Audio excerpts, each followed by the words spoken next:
Buenos días, jóvenes. Buenos días, ingeniero. Bien, hoy vamos a trabajar ya los últimos temas de la corriente alterna y con eso prácticamente estamos terminando el tema de electricidad y magnetismo. Electricidad y magnetismo en circuitos eléctricos, porque luego vamos a ver que la electricidad y el magnetismo se relacionan en otro fenómeno que son las ondas electromagnéticas. Por ejemplo, la luz que nosotros vemos son un conjunto de ondas tanto magnéticas como eléctricas. Eso lo vamos a ver las próximas semanas. Por ahora empecemos definiendo la resonancia en un circuito RLC en serie. Ahí nosotros tenemos una ecuación que nos dice que la corriente RMS es igual al voltaje RMS dividido todo esto. ¿Y todo esto cómo se le llama al conjunto? La impedancia, que lo representamos con un símbolo Z, si se recuerdan. Ahora, acá hay un valor de frecuencia para la cual la corriente que vamos a tener RMS en el circuito va a ser máxima. Es decir, ustedes recuerdan que la reactancia inductiva y la reactancia capacitiva ambas dependen de la frecuencia, porque la reactancia inductiva es igual a 2pi por F por L y la reactancia capacitiva es igual a 1 dividido 2pi F por la capacitancia, por C. Salud. Entonces, lo que nos dice esta ecuación es que la corriente RMS va a tomar un valor máximo. Vean esta ecuación. La corriente RMS va a ser máxima cuando este valor de impedancia va a ser mínimo. ¿Por qué? Porque dependen inversamente una de la otra. Entonces, ¿cuándo vamos a obtener acá nosotros un mínimo? Acá nosotros tenemos un valor de resistencia que le sumamos, acá es un menos, perdón. Le sumamos la diferencia entre la reactancia inductiva y la reactancia capacitiva. Aquí vamos a tener un máximo cuando estos dos sean cero. ¿Lo notan? Si estos dos son iguales, acá vamos a tener cero. Y únicamente vamos a tener la impedancia debida a un resistor. Cuando eso ocurre, esto va a ser esto va a ser mínimo. Y la corriente va a ser máxima. Entonces, cuando XL es igual a XC, es decir, cuando la reactancia capacitiva es igual a la reactancia inductiva, la corriente va a ser máxima. La corriente RMS, es decir, esto, si lo escribimos de una mejor manera, RMS máxima. Nosotros sabemos que X sub L es 2pi por F por L y X sub C es 1 dividido 2pi F por C. Los igualamos y ahora vemos ahí. ¿Será que se puede cancelar algo? No, no se puede cancelar nada. Entonces vean lo que voy a hacer. Voy a pasar a multiplicar esto acá, entonces me va a quedar 4pi cuadrado F cuadrado por L por C, eso es igual a 1. Ahora, ¿qué es lo que estamos buscando en ese circuito? La frecuencia a la cual la corriente es máxima. ¿Cómo? La frecuencia a la cual XL es igual a X sub C. Entonces, despejemos la frecuencia de ahí y eso nos va a quedar F es igual a 1 dividido 2pi por la raíz de L por C.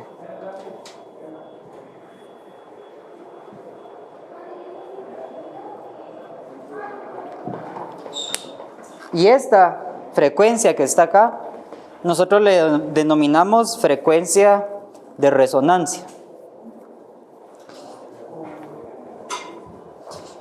Luego lo que tenemos acá es exactamente lo mismo que yo escribí en el pizarrón.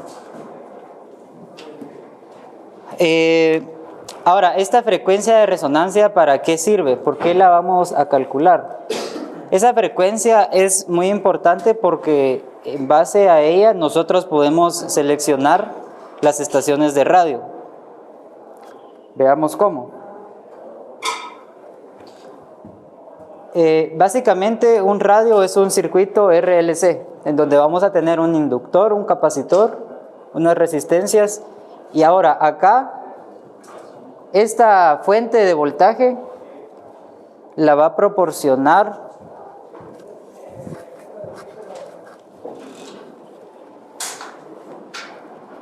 una antena. Es decir, si nosotros, no lo voy a hacer esquemático, sino que voy a colocar acá una antena, que es la antena de un radio. Esas ondas electromagnéticas de las estaciones de radio llevan cierta energía. Entonces, cuando nosotros las captamos, aquí vamos a captar longitudes de onda de todas las frecuencias de radio que se escuchan en el medio, que aproximadamente van como de los 87 megahertz hasta los 109 megahertz si es frecuencia modulada, es decir, FM. Entonces, todo este rango de frecuencias lo capta la antena, pero nosotros solo queremos captar una frecuencia. Entonces, ¿qué es lo que hacemos? Colocamos un valor de resistencia, un valor de inductancia y un valor de capacitancia, tal que la frecuencia resonante sea igual a la frecuencia que nosotros querramos escuchar en el radio. En los radios, ¿cómo se hace eso? Se utiliza acá una capacitancia variable. Si nosotros variamos la capacitancia, también estamos variando la frecuencia de resonancia del circuito. Eso es como nosotros captamos la onda. Ahí vamos a sacar una señal muy débil, que luego pasa a un amplificador, y del amplificador pasan a las bocinas y nosotros lo podemos escuchar muchísimo más fuerte. Pero ese es el principio de funcionamiento de un radio. Acá tenemos un radio de los antiguos. Esos radios, para sintonizar la frecuencia que nosotros queremos, utilizamos un capacitor variable, que si se dan cuenta es como la perilla de un potenciómetro, pero por dentro es diferente. Por dentro son varias placas, una que está fija y otra que se mueve, así. Esta que está acá es la que se mueve, y estas que se miran aquí al fondo son las placas fijas. Entonces, cuando yo muevo la perilla, yo estoy moviendo y estoy variando la distancia y el área en el capacitor. Y si se recuerdan, si yo varío el área, estoy variando también la capacitancia. Entonces, yo voy a variar la capacitancia hasta que yo encuentre la frecuencia que yo desee escuchar. También otra aplicación es en los detectores de metales. Acá estos detectores tienen dos bobinas, una a cada lado, que son esta reactancia.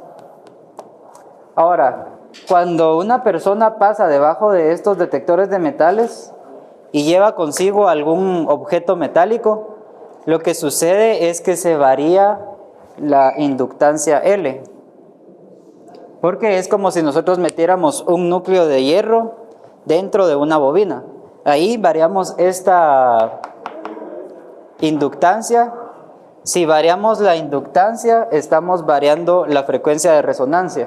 Entonces, ahí adentro hay un circuito que está resonando y está esta frecuencia de resonancia. Cuando nosotros metemos o cuando una persona pasa ahí con algún objeto metálico, estamos cambiando esta L. Si cambiamos esa L, cambiamos esa frecuencia y ese cambio en la frecuencia lo detecta un circuito integrado que hay ahí adentro y es lo que hace que suene el detector de metales. Bien, para este ejemplo lo que vamos a encontrar son las frecuencias de resonancia del ejemplo 6.5 y 6.6. Y nos preguntan, ¿están en resonancia respecto a la frecuencia de la fuente? Eso lo tenemos que determinar. El ejemplo 6.5 nos dice, ¿qué valores necesitamos saber del ejemplo para poder calcular la frecuencia de resonancia? Reactancia capacitiva, reactancia inductiva. ¿Será que las reactancias? Vean, ¿cómo? ¿Son? Ajá, son iguales. Y luego encontramos la frecuencia de resonancia, ¿sí? Que es 1 dividido 2pi por la raíz de L por C. Solo L y C. Es lo único que nosotros debemos saber del circuito. Ahora, para este ejemplo 6.5 nos dicen que L vale 0.600 henries y la capacitancia vale 3.50 microfaradios. ¿Cuánto vale la frecuencia de resonancia?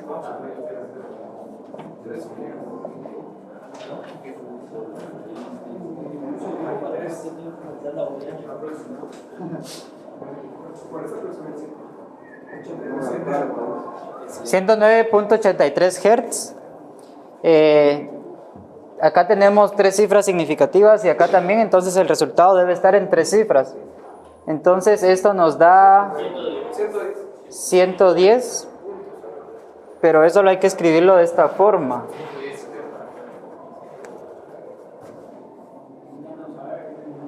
$11 por 10 a la 1 Hertz. Perdón, 11.0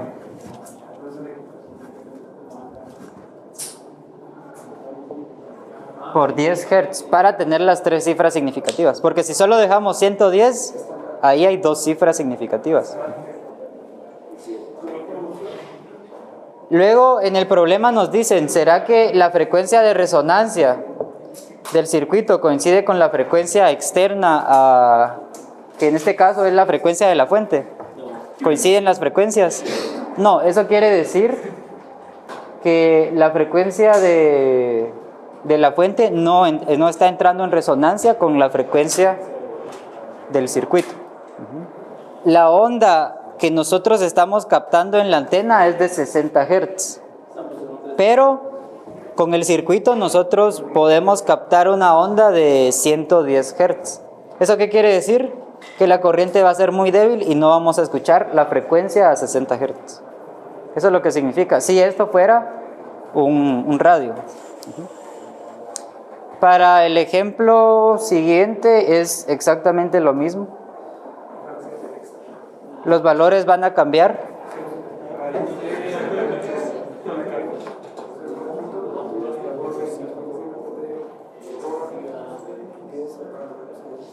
Da 47.45.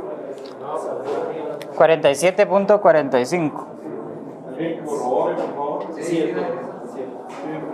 Como tenemos 3 cifras significativas, acá lo vamos a dejar en 47.5. Vamos a aproximar ese 4.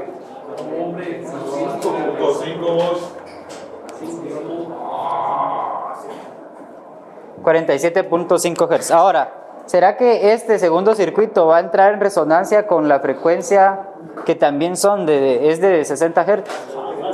No, no va a entrar en resonancia. Porque no son iguales. Tienen que ser iguales para que entren en resonancia.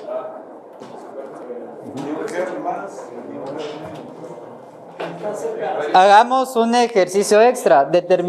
Imaginemos que nosotros tenemos que este circuito forma parte de un radio, que es esta frecuencia.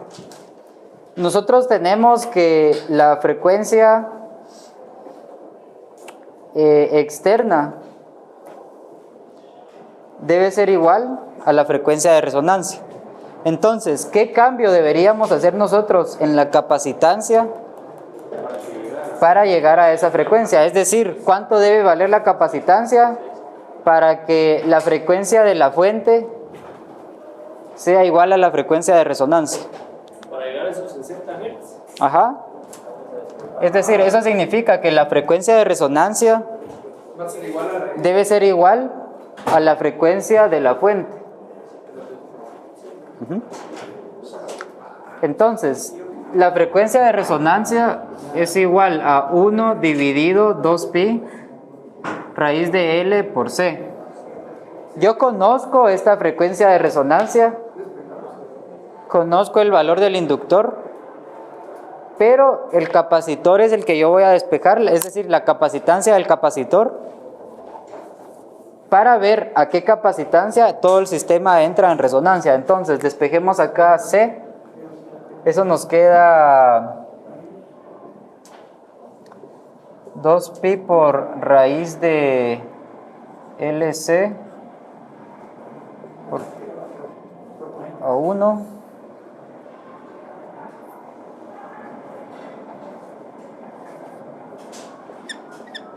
raíz de LC es igual a 1 dividido 2pi FR. C es igual a 1 dividido 2pi por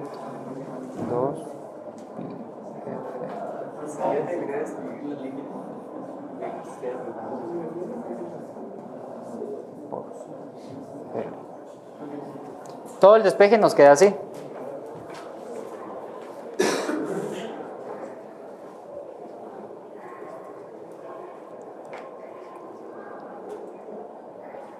Ahora, ¿quién tiene una duda? ¿Sí? Solo es que no he entendido.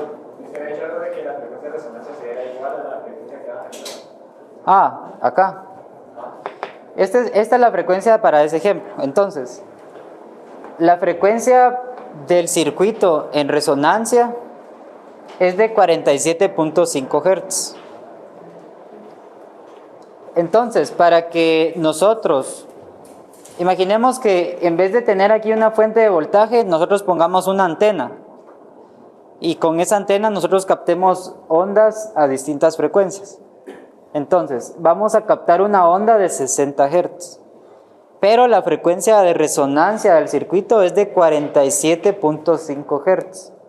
Como no son iguales, el sistema no entra en resonancia. Entonces no vamos a sintonizar ninguna radio. Para sintonizar la radio, lo que tenemos que hacer es aumentar el valor de la inductancia o de la capacitancia para que esta frecuencia de resonancia sea de 60 Hz y así poder escuchar esta emisora que está acá. Y eso era lo de los radios. Sí, por eso es que utilizamos los capacitores variables. También se utiliza a veces se utilizan inductores variables, que es un inductor en el que nosotros vamos introduciendo algún núcleo de hierro. Entonces, acá lo que estamos haciendo es, ¿para qué valor de capacitancia la frecuencia de resonancia del circuito va a ser igual a la frecuencia externa de la fuente, que son 60 Hz? Entonces, acá nos va a quedar 1 dividido 0.600 por 2pi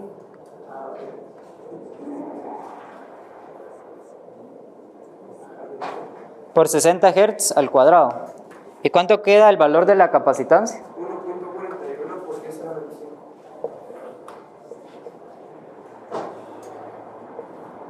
1.41 por 10 a la menos 5. 1.41 por 10 a la menos 5 faradios.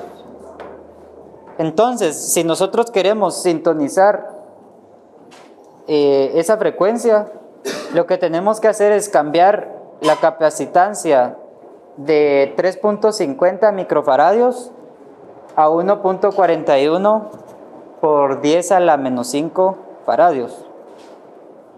Que esto prácticamente son 14.1 microfaradios. Es lo mismo, es equivalente.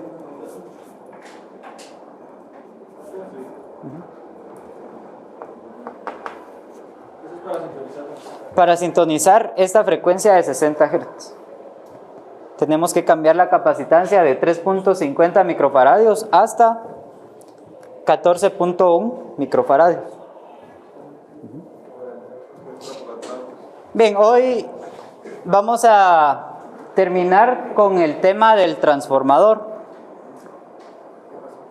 ¿Ustedes han trabajado alguna vez con algún transformador?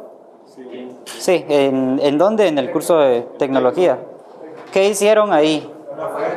Una fuente de poder. Eso quiere decir que ustedes conectaron un transformador reductor de 110 voltios a ¿cuántos voltios? A unos 12 por ahí. O hay veces que se puede hacer variable.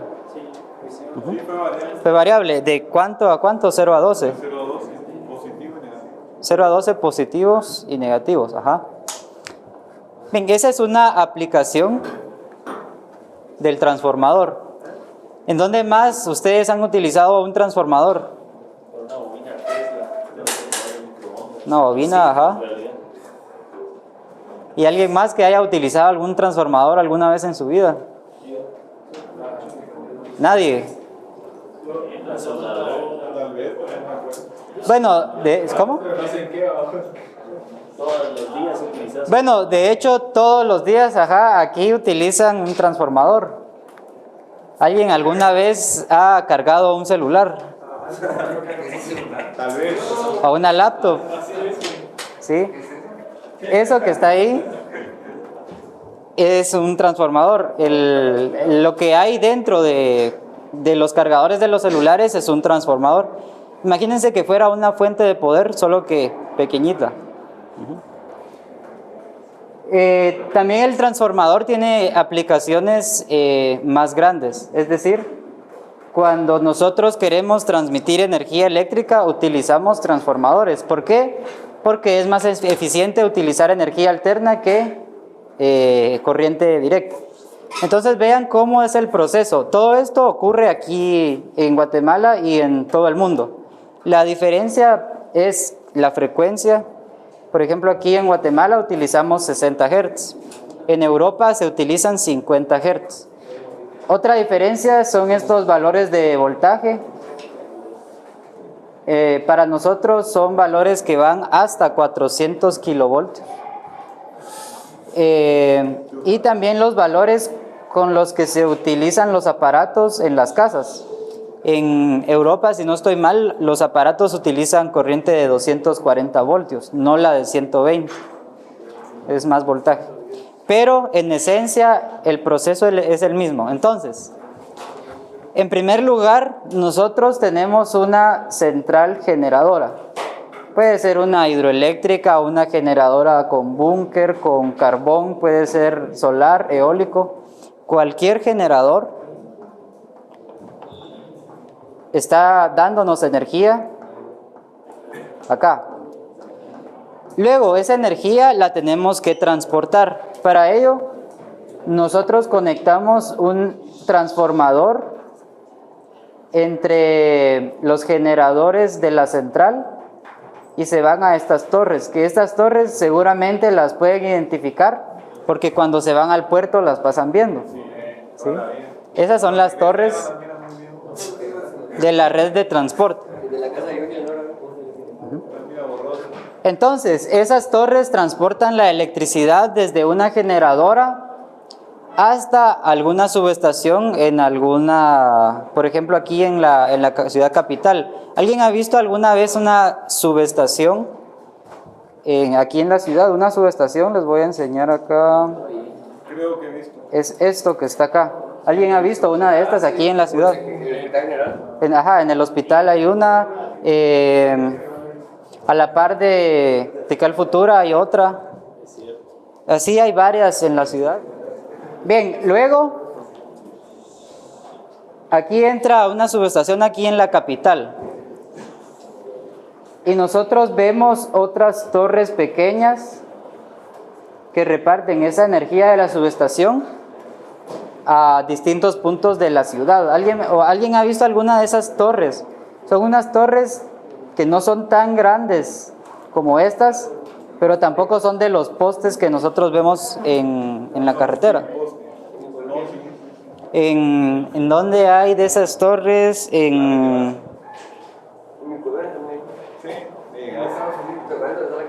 Ahí por donde está, creo que Tikal 1 y Tikal 2, creo que está.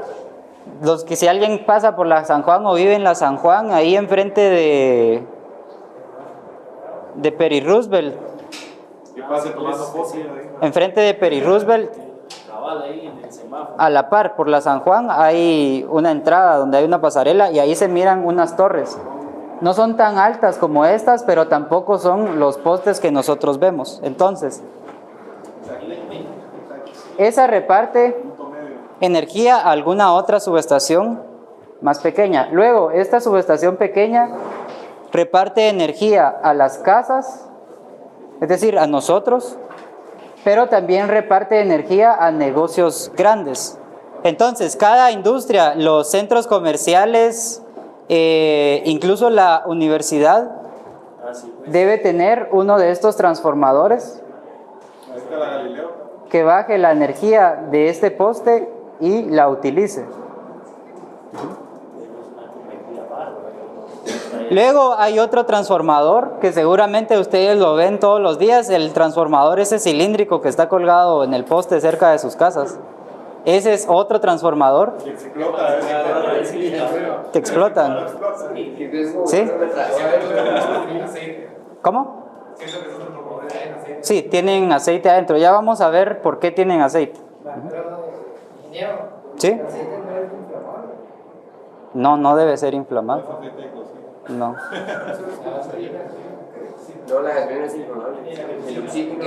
Entonces, ese transformador de tambito que nosotros vemos ahí, baja el voltaje de más o menos 30 kilovoltios a 125 y 220 voltios para que nosotros podamos utilizarlo en nuestras casas.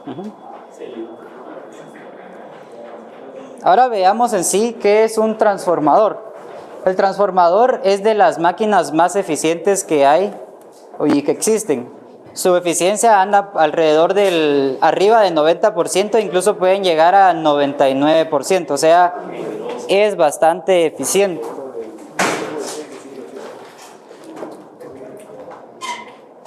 ¿En qué consiste el transformador?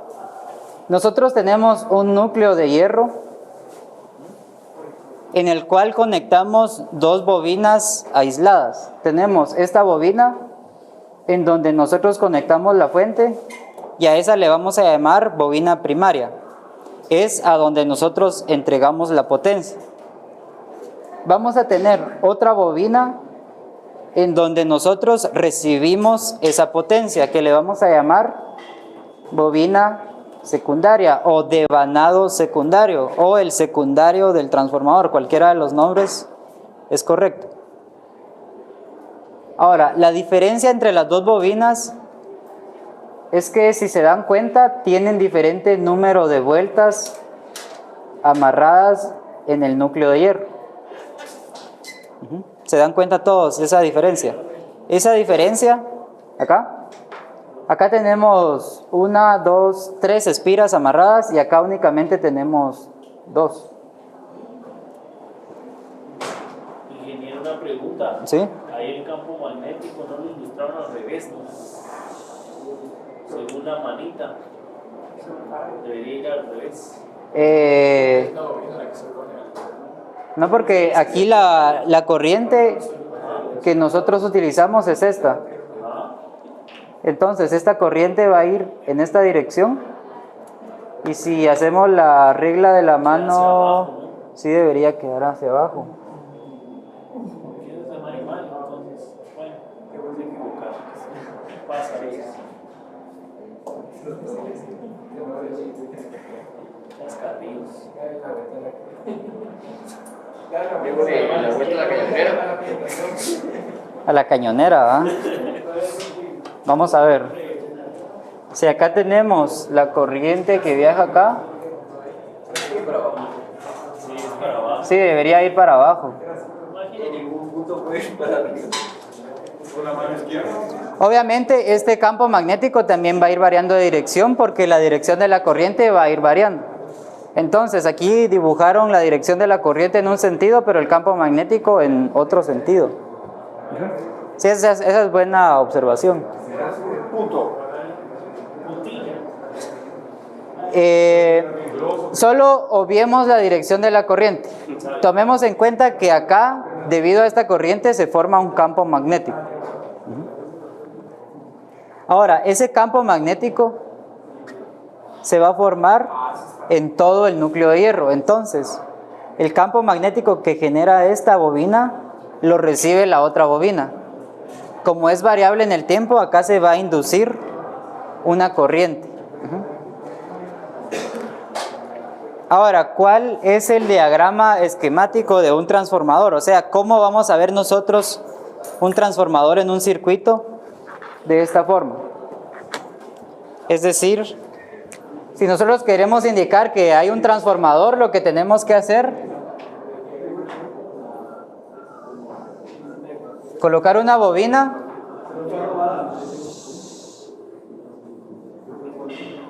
y justo a la par colocamos otra bobina. Ahora, en medio de esas dos bobinas a veces hay dos líneas, a veces hay una línea.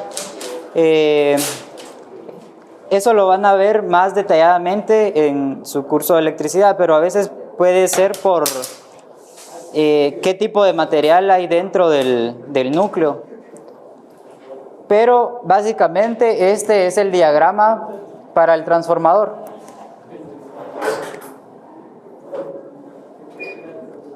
En donde en el primario colocamos a la fuente y en el secundario nosotros tenemos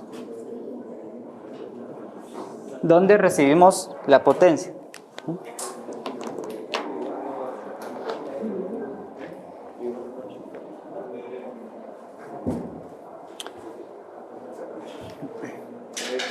Ahora, en cada uno de los devanados nosotros vamos a tener una fuerza electromotriz inducida, dada por la ecuación de la ley de Faraday, en donde N1 es igual al número de espiras que hay en esta bobina y N2 es el número de espiras que hay en esta otra bobina, que en este caso esta es la bobina primaria y esta es la bobina secundaria. Se les puede llamar bobinas o devanados, son dos formas de llamarlos.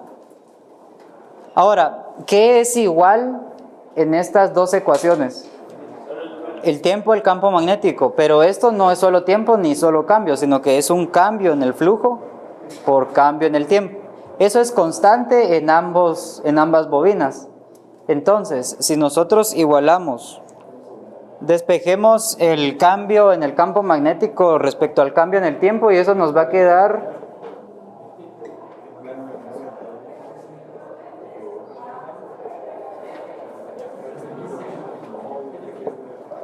algo de esa forma.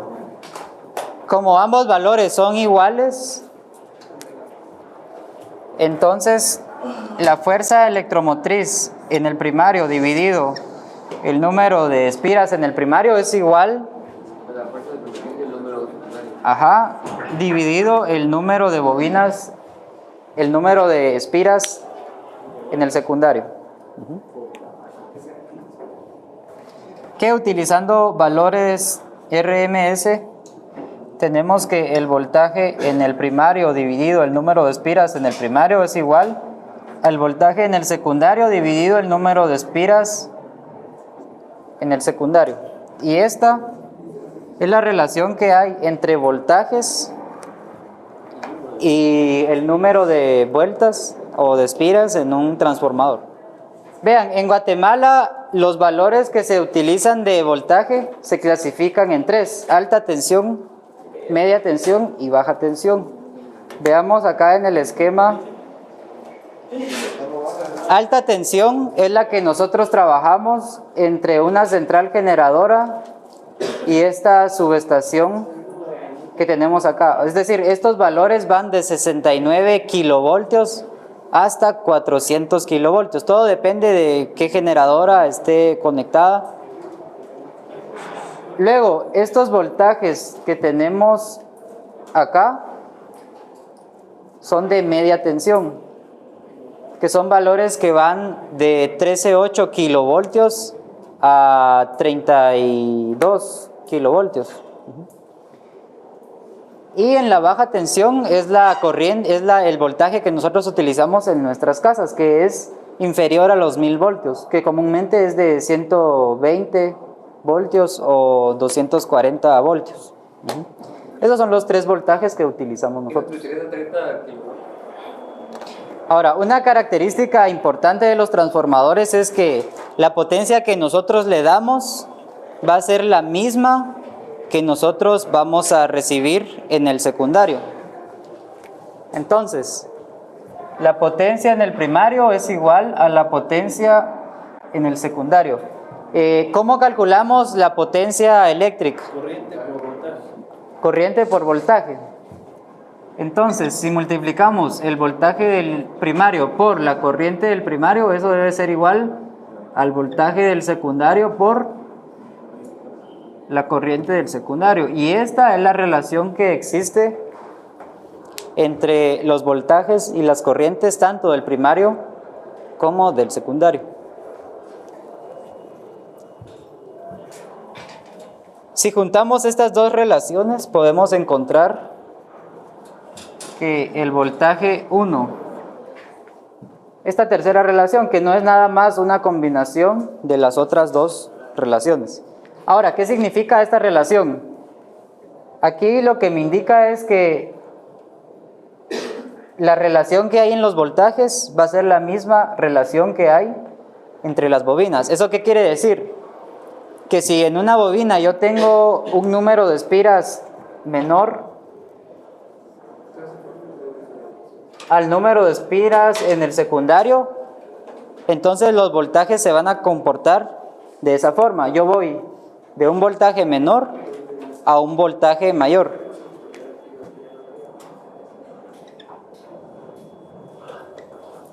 Pero en la corriente es al revés.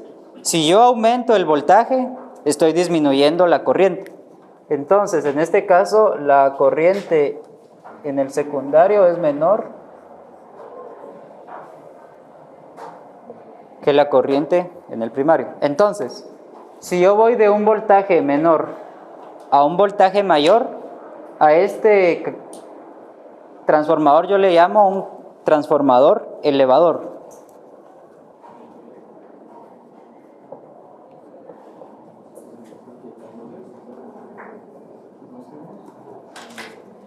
Ahora, si esta relación es al revés, es decir, si yo tengo el número de espiras en el secundario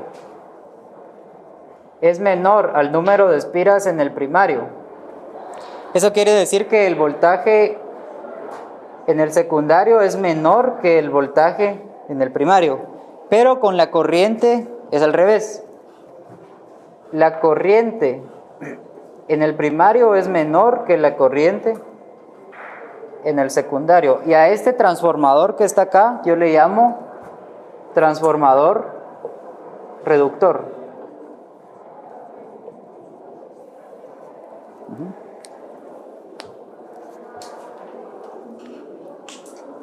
Son los dos tipos de transformadores que podemos encontrar.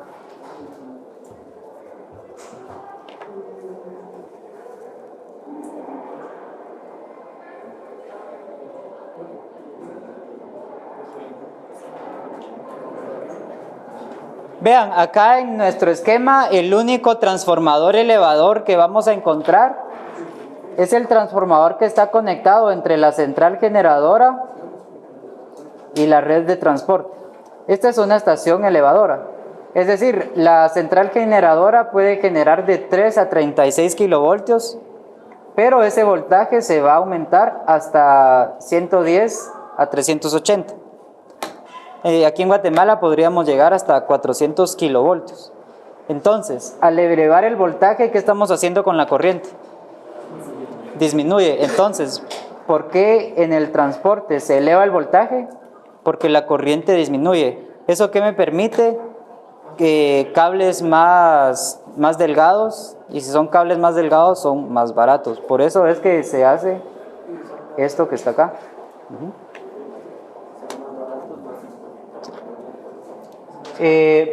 Luego acá todos los demás transformadores son transformadores reductores. Este baja la tensión de 110 a 380 hasta la red de media tensión, que aquí en Guatemala es de 35 o de 13,2 kilovoltios.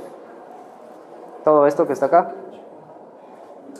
El transformador que nosotros vemos cilíndrico pegado en los postes de nuestras casas es un transformador reductor, porque baja el voltaje de 13 kilovoltios o 30 hasta 110, 120 y 240 voltios. Esos son los dos tipos de transformadores. Hay un tercer tipo que es el transformador que tiene el mismo número de espiras en el primario y en el secundario, que eso nada más se usa para aislar un circuito eléctricamente. Ahora, allá atrás me mencionaban que por qué los transformadores tienen aceite y si ese aceite es explosivo o inflamable. No debería ser inflamable. Pero veamos, en los transformadores ideales la potencia de entrada es igual a la potencia de salida. Pero en los transformadores reales eso no es tan así, aunque la eficiencia es del 99%. Eso significa que de la potencia que yo entregué al transformador, el transformador me entrega el 99%. Ese 1% se pierde en energía disipada, que puede ser de tres tipos. Puede ser por pérdidas de histéresis. ¿Se recuerdan que vimos el ciclo de la histéresis? Que nosotros tenemos acá la magnetización, el campo magnético, y la curva era parecida a esta que está acá.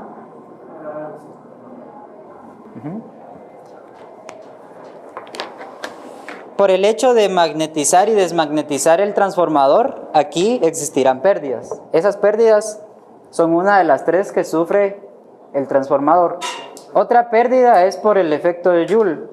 ¿Qué significa eso? Cuando nosotros conectamos una resistencia a una diferencia de potencial, esa resistencia tiende a calentarse. ¿Por qué? Porque está disipando energía. Ahora, las bobinas de los transformadores también tienen una resistencia interna y eso hace que se disipe un poco de energía. Y la tercera pérdida que sufre un transformador es por corrientes parásitas. Vean, todo esto que está acá está hecho de un material conductor. Entonces, si yo a ese material le aplico un campo magnético variable con el tiempo, en el núcleo del transformador, es decir, aquí, también se va a crear una pequeña corriente, que se les llama corrientes parásitas. Son corrientes que me quitan energía del transformador.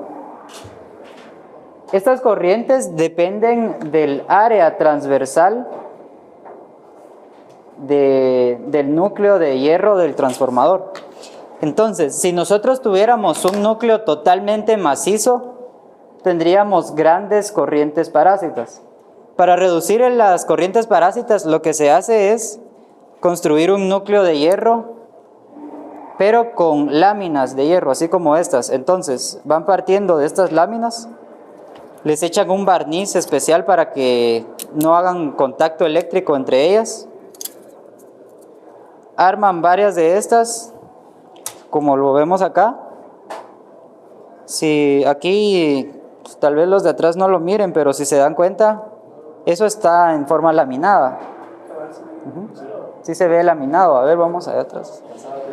Entonces vean, acá tenemos un pequeño diagrama. Si tuviéramos el núcleo sólido, las corrientes parásitas son muy grandes.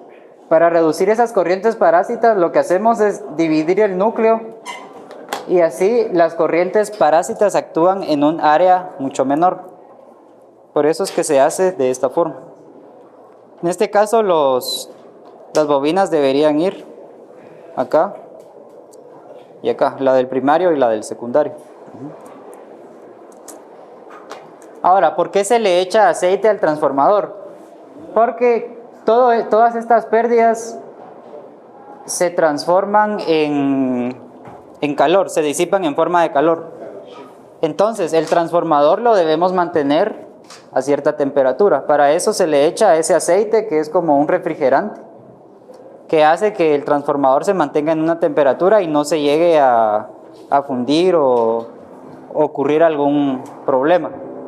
Por eso es que tienen aceite.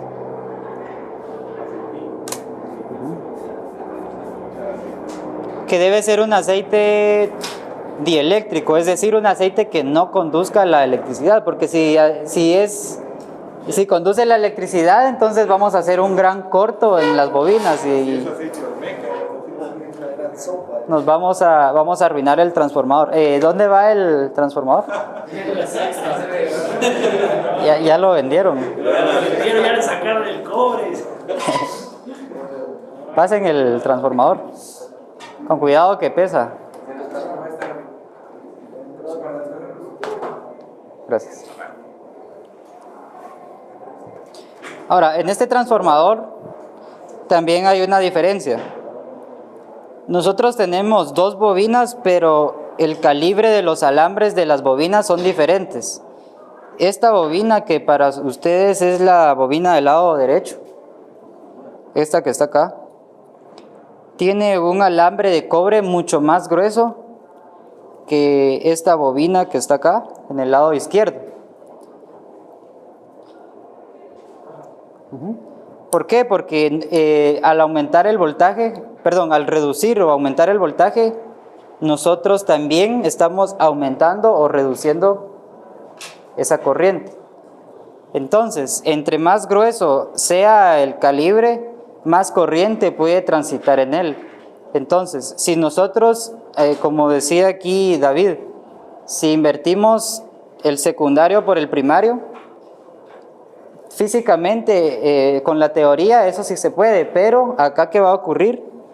Que este cable no va a soportar esa corriente porque está invertido. No va a soportar la corriente, entonces esos cables se pueden fundir y el transformador se arruina. Eso es lo que sucede. Algunas aplicaciones de los transformadores, pues esas ya hemos hablado un poco. Acá tenemos un transformador de una subestación. Si se dan cuenta, aquí podemos ver una persona. O sea, ya se imaginan el tamaño de ese transformador. Este tanque que está aquí es donde se almacena el aceite para este transformador. Y estos que están acá solo son medidores de corriente para poder ver cuánta corriente entra al transformador y luego la empresa que esté a cargo vea cuánto dinero ha ganado, ¿verdad? Esa es la aplicación. Estos transformadores son los que nosotros vemos conectados en los postes de nuestras casas. Acá entra la corriente a este transformador y luego sale hacia nuestra casa y nosotros ya podemos utilizar corriente en 110 voltios o 240 voltios. Otra aplicación son los cargadores de los dispositivos electrónicos que tenemos.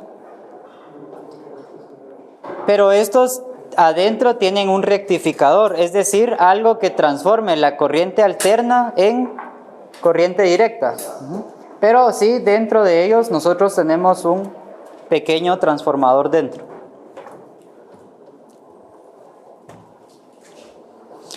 Otra pregunta que me hacían, no me recuerdo qué día, es que si nosotros dejamos conectado uno de estos cargadores, ¿será que estamos consumiendo corriente? ¿Alguien ha escuchado eso? Pero hay unos que creo que no, que empiezan a sonar. Claro, que Sonar. No, bueno, en realidad un transformador cuando suena porque nosotros estamos magnetizando y desmagnetizando el núcleo, entonces esto empieza como a vibrar, por eso es ese pequeño sonido. Acá, ¿qué estamos haciendo? Estamos conectando esta fuente de corriente alterna, que puede ser la de un tomacorrientes, y este es el transformador que tiene el cargador. Si nosotros conectamos una fuente de corriente alterna, acá va a circular una corriente. ¿Por qué? Porque todo este alambre tiene una resistencia y el circuito está cerrado. Entonces nosotros vamos a estar magnetizando y desmagnetizando el núcleo de hierro. Obviamente la potencia va a ser muy poca porque no estamos consumiendo potencia acá, pero sí, solo con el hecho de magnetizar el núcleo estamos consumiendo energía. Por eso es que los cargadores, cuando los dejamos conectados y no estamos cargando nada, aún así se calientan, porque siempre estamos magnetizando y desmagnetizando el núcleo. Por eso es que si no lo estamos usando hay que desconectarlo. Bien, vamos a ver este pequeño ejemplo. Dice, una amiga trae de Europa un aparato que, según ella, es la mejor cafetera del mundo. Por desgracia, el aparato está diseñado para operar en una línea de 240 voltios y obtener los 960 watts de potencia que necesita. Ahora nos dice, ¿qué puede hacer nuestra amiga para utilizar la cafetera a 120 voltios? Bien, ¿qué nos dice ese ejercicio? Nosotros tenemos, bueno, su amiga tiene una cafetera que funciona a 240 voltios. Ahí abajo indican, aquí en el último renglón, que todos los valores son RMS, eso tomémoslo en cuenta. Entonces, la cafetera funciona a 240 voltios y tiene una potencia de 960 watts. Entonces les pide que le resuelvan este problema, porque la cafetera funciona con 240 voltios, pero en la casa de ella tiene 110 voltios. Entonces, ¿qué se puede hacer? ¿Qué tipo de transformador necesitamos nosotros? ¿Elevador o reductor? ¿Por qué reductor? Nosotros en el primario tenemos 110 voltios y en el secundario debemos tener 240 voltios. Porque la cafetera funciona a 240 voltios. Ahora, ¿qué va a ser común tanto en el primario como en el secundario? La potencia. Es decir, la potencia que nosotros tomemos del tomacorriente va a ser la misma potencia que va a consumir la cafetera. La diferencia es que el voltaje y la corriente no van a ser los mismos. Entonces, acá el inciso A nos preguntan que qué puede hacer para utilizar la cafetera a 120 voltios. Bueno, lo que debe hacer es conseguir un transformador. ¿Y de qué relación? ¿Qué relación de bobinas, de espiras? Es lo que vamos, 1 a 2 es, ¿verdad? Vamos a utilizar esta relación para el inciso A. Entonces, el voltaje 1 dividido el voltaje 2 es igual al número de bobinas en el primario dividido el número de bobinas en el secundario. El voltaje en el primario es de 110. Perdón, aquí son 120 voltios. Sí. 120, pero 120 voltios y acá abajo el voltaje 2 es de 240 voltios. Eso quiere decir que el número de bobinas en el primario debe ser 1 y el número de bobinas en el secundario debe ser 2. Ahora, no van a conectar una vuelta y otra vuelta en el secundario, sino que tiene que ser una relación de 1 a 2. Es decir, Si yo tengo 1000 vueltas en el primario, yo coloco 2000 vueltas en el secundario. Eso es lo que quiere decir. Una relación de 1 a 2. Luego nos preguntan, ¿qué corriente tomará la cafetera de la línea de 120 voltios? Es decir, acá nosotros tenemos una potencia, un voltaje, pero también tenemos una corriente en el primario. En el secundario vamos a tener la misma potencia, pero con diferente voltaje y con diferente corriente.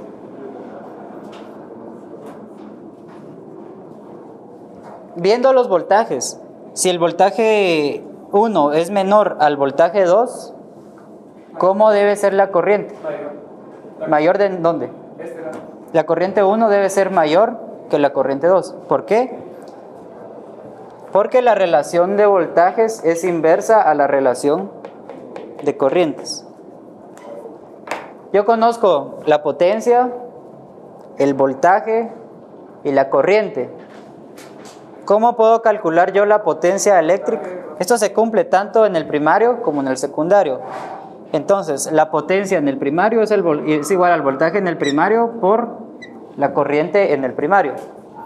Yo sé la potencia en el primario, el voltaje en el primario, entonces despejo la corriente en el primario, que es igual a la potencia en el primario dividido el voltaje en el primario, y eso es igual a 960 watts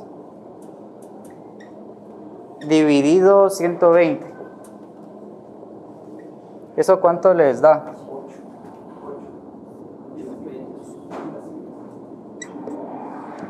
8 miliamperios. 8 amperios. Ah, amperios. 8, acá estamos utilizando dos cifras significativas, 8.0 amperios. Esta es la relación de bobinas y esta es la corriente. Luego nos preguntan en el inciso C. El voltaje es el voltio, ¿no? Sí, aquí me confundí. Voltios. Voltajes en voltios. Y eso nos da una corriente de 8 amperios. Sí, es bastante. Pero eso es lo que consume la cafetera en el primario. En el secundario va a consumir menos corriente. Va a necesitar menos corriente, pero siempre va a consumir la misma potencia. Ahora nos dice cuál es la resistencia de la cafetera. Para calcular esa resistencia debemos analizar el secundario, porque ahí es donde está conectada la cafetera. Entonces, lo que voy a hacer es, voy a cortar este diagrama aquí y esta cafetera la voy a modelar como que si esto fuera una resistencia conectada al secundario del transformador. Esto es exactamente lo mismo a ese resistor. Ahora, yo conozco la potencia, conozco el voltaje, no conozco la corriente y me piden calcular la resistencia. Entonces, para el inciso C, ¿se recuerdan que nosotros vimos ecuaciones de potencia donde interviene solo voltaje y resistencia?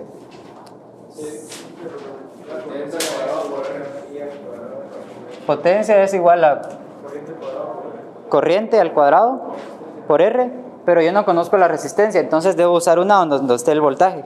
Sería voltaje al cuadrado partido la resistencia. Voltaje al cuadrado partido la resistencia. Ahora, como estoy usando valores en el secundario, acá coloco potencia en el secundario, voltaje en el secundario, y esta es la resistencia en la cafetera. Vamos a poner una C de cafetera. Entonces despejamos la resistencia, que es igual a voltaje al cuadrado dividido la potencia al cuadrado, ambos valores del secundario. Eso es igual a 960 watts, perdón, 240 voltios todo eso al cuadrado dividido 960 watts. ¿Cuánto les da? 60 ohmios. Ahora, calculen ustedes ahí en su cuaderno cuál es la corriente que pasa en el secundario. Hay varias formas de calcularla. 4. ¿Cuál es la forma? La forma que vieron acá. Que tenemos la potencia y tenemos el voltaje. Potencia en el secundario es igual a voltaje en el secundario por corriente en el secundario. Por lo tanto, la corriente en el secundario es igual a la potencia en el secundario dividido el voltaje en el secundario. Ujú. ¿Qué otra forma puede haber? Con la ley de Ohm. Ajá. Entonces, el voltaje en el secundario es igual a la corriente en el secundario por la resistencia de la cafetera. Entonces, la corriente en el secundario es igual al voltaje en el secundario dividido la resistencia en la cafetera. Corriente 2, ajá. Partido corriente 1. Entonces, la corriente 2 es igual a la corriente 1 por voltaje 1 dividido voltaje 2. Bien, hay 3 formas. Vean, ahí hay 3 formas de calcular la resistencia de la cafetera. Otra forma es agarrar la cafetera, un ohmómetro y medir la resistencia directamente. Bien, eso es todo por la clase del día de hoy, jóvenes.